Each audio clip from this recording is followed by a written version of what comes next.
Camping Trip by Abigail Cozby. You must understand, things are not the same for me here as they are back home. Back home, I must be seen in a specific light. How is that? What do you have to do differently? Well, for starters, I would not be wearing these clothes. They would hardly give me any shelter from the elements. Why is that? What what is your planet then to be so different from ours? My planet's name is Terra. It's the only governing planet for all 40 United Galaxies and resides in the first orbital position of the star in the 4th galaxy district. One planet rules everything for 40 galaxies. Well, one planet is home to the governing bodies of the United Galaxies. And they are? Well, we of course have our dignitaries, high-level diplomats, leaders of our planetary law enforcement, our leaders in our scientific and technological fields, our highest-ranking military officers, and lastly, my family and myself. And what are you guys then? My mother, Tessia, she is our queen. Every woman on my mother's side of the family has been. My father, Thyler, is obviously king. He comes from a very long line of high-level diplomats. My brother, Trevor, and myself, well, really, me, are the next in line for the throne. So you're telling me you're a princess? Well, that's not really the term I would use. Everyone else does, but yes. If I were still at home, I would be having lessons from my grandma right now on how to properly listen to everyone's problems and then find a solution that would help the majority. Well, that's awesome. Do you miss your planet? All the time. Oh. That's the last thing Cassie said to me before we went to bed. Talking with Cassie, it really made me start to think of home. How much I miss everything, especially mother and father. They might not have been the most caring, supportive, or the most understanding parents in the universe, but they tried their best. Whenever Trevor and I were disrespected by someone because we go against our history, mother and father always stepped in and defended us with everything they had. Twins are a deadly thing on my planet. The last set was born at the beginning of our history, and they were killed almost immediately because they were different from everything else that was known at the time.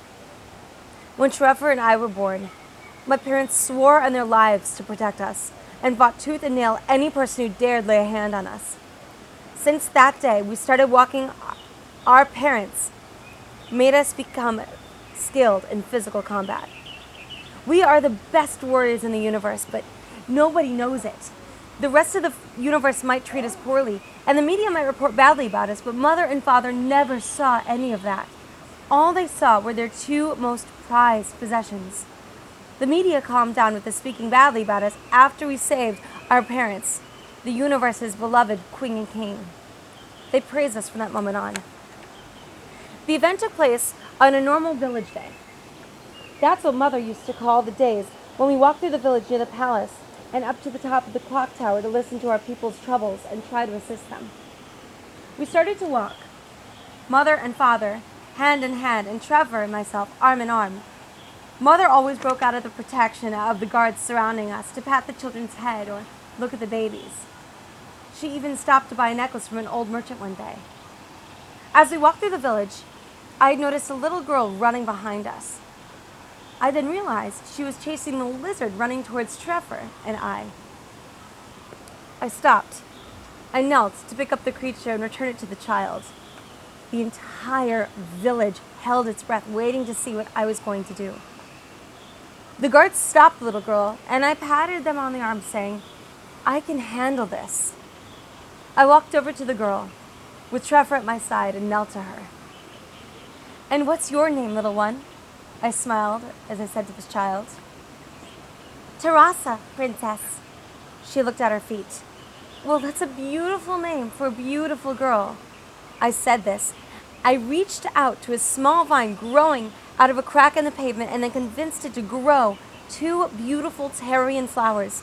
One blue and purple and the other was yellow and pink. I heard my collective grasp run through the village. I'd forgotten that I wasn't supposed to show my abilities, but I didn't care.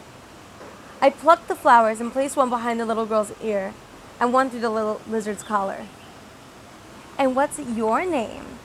I asked the lizard in a joking tone, looking to the girl after asking. "Her name is Talon, Princess. I named her after you." All I could do was smile. "Well, Talon, you better take good care of my new friend Teresa for me. Can you do that?" I got a lick on the hand in response.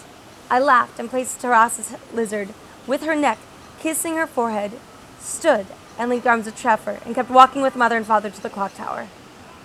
Like every other village day, we walked up the steps until we reached the top.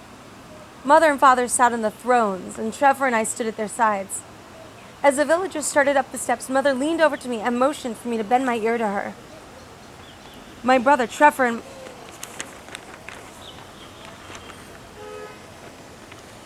You did a wonderful job with that little child earlier on. I was so proud of you. We both were. And I couldn't have done better myself. She kissed me on the cheek and smiled at me. All I could do was incline my head to her and whisper a short, "Thank you," before the villagers emerged from the staircase. Like normal, the guards only let one up at a time to speak, and they always had to stop 7 feet away. From what I could tell of the first half of the village, most people had common complaints of their food not growing correctly, the electricity not working, or their animals were mysteriously dying. I grew bored, but still paid attention as I was taught. My mind had drifted to the events of the street, with the child, Teresa, and I only realized it had wandered when Mother cleared her throat in my direction. She had gotten my attention because I was accidentally starting to grow the flowers from the earth at my feet. And then, 2-foot radius around them. I gave her an apologetic smile and got rid of them quickly while some of the astounded villagers clapped. I kept my mind sharp from then on. Almost an hour later, we were finally coming to a close. There were only 5 villagers left. I had noticed something weird in the air when the last man stepped up. He did the normal bow, but as he came out of his kneel, he drew a blaster from under his shirt. As quickly as I could, I grabbed the edges of the cape I was wearing because it was virtually indestructible, and I fanned it out to block Mother and myself while Trevor had done the same with Father. The beam bounced back and almost hit the man, and he was quickly apprehended by the guards. When Trevor and I protected Mother and Father, it was almost as if we were the only 4 people in the universe. They looked at us with all the love and appreciation in their entire beings. And we looked back with all the pride of knowing that our parents had taught us well. We were a family, and in that life-saving moment, we really felt it. Those are the moments I miss the most. The ones with Mother and Father. The ones where I don't need to wonder if they were proud of me or if they loved me. The moments we were a family. A true family, and we were as close as a family, too. The last family moment I ever had with them was when I had to say goodbye. I try not to remember. It's all I can do. I try not to remember their faces in their final moments as they kissed Trevor and I on the heads and ordered us to run. I try not to remember my sense of duty to protect them that almost got my brother and I killed. I try not to remember how happy I felt moments before an enemy ship crashed through the roof of our palace, my home. I try not to remember how scared I was, seeing them surrounded, the 4 of us. I try not to remember the scarred screams of the people running away from what had been our birthday party only moments before.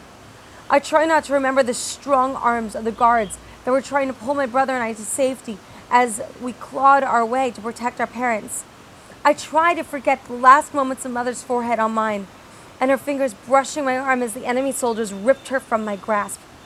I try not to remember my parents' tears as they both said the one thing they'd never said to us before. I love you. I try my hardest not to remember the looks on their faces as they had swords plunged through their chests. I try not to remember watching their lifeless bodies fall to the ground next to each other. I try not to remember my brother's tears and his struggle against the arms keeping him restrained. I try not to remember my own tears and the gut-wrenching pain I felt knowing that I would never have another moment with my parents. I try not to remember the agonizing screams I let out as I watched them die. I try not to remember the hard fight to get off the ship taking me to safely and back to my parents. I try not to remember watching the only home I've ever known going up in flames. I try not to remember screaming nonstop until my brother held me. Talon, are you all right? I get startled awake by Cassie. I had been asleep. I wonder what had then happened. So, I was just dreaming then.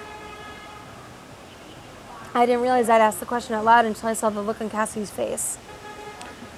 I guess. I don't know what happened. You just started screaming and crying, too. It scared me awake. She looks really concerned, and I feel bad for having interrupted her sleep. I apologize. I was just having a bad dream. Was it about your home? Yes. Then I won't ask any more. I'm sorry that I did earlier. I'm sorry that my prying kept you up as well. There's nothing to be sorry for. It would have happened anyway. She doesn't say anything. She just hugs me. And I get a weird feeling from the hug. A sense of security. Almost like I'm home.